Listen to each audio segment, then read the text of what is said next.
ginuhaw ka nga miabot mga kaigsunan. Hallelujah, ang dilupyo sa iyang kinabuhi. Hallelujah, sa pipila lamang ka mga adlaw.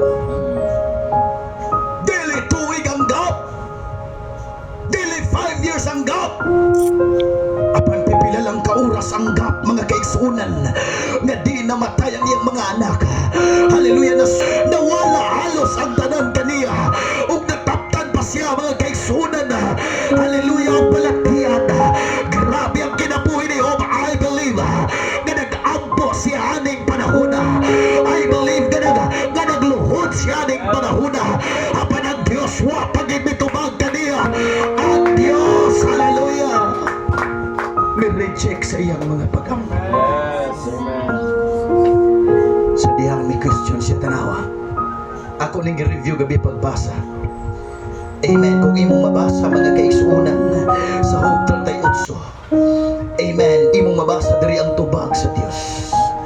Unya si Jehovah mitubag kang Job gikan sa alimpulos, o piingon, kinsa kini nga nagangit-ngit sa tambag pinaagi sa mga pulong nga walay kahibalo.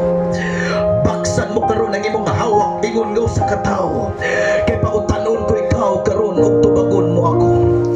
Diin ka man sa pagtukod ko sa kalibutan, sumulti ka kung daw anay imong salabutan. Kinsang nagbuot sa gidako nini kung ikaw nasayon manugaling. Kung kinsa ka ba, kinsa ba ang nagapitan sa pasul sa ibabaw niana? Unsa ba gihimong patukuranan nini? Kung kinsa ba ang nagapahaluna sa pamag-ang niana?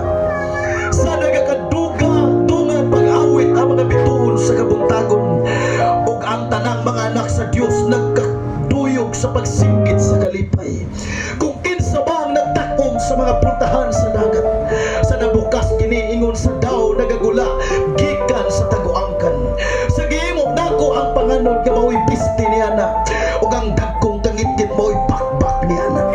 Og sa gipamutang nako dinhi ang akong utlanan, og ipaluna ang mga rihas o mga puntahan, og nagingon kutob ra dinhi ang imong kadangatan, apan dili na mo labaw, og anhira dinhi ang pagapuyan sa imong mga balod nga mapahitason. Nakagsugo ka ba sa kabuntagon sukad sa sinugdan sa imong mga adlaw, ug ikatultulan mo ba ang mga kaadlawon sa iyang pinalayanan? Imong isupply ang mga pagnaanglanon sa mga hayop o mga mananap. Ipakita sa Diyos na siya ang nakabalo sa kanang mga utang. Yes, amen. Muna kung ang Diyos mga kaigsunan mo palipad sa atong mga pag-ampo, ayaw kalimot sa Panginoon. Lord, kabalo ka sa pinakamaayong butang. Hallelujah, ang akong nahibawan ng karon lang Ginoo.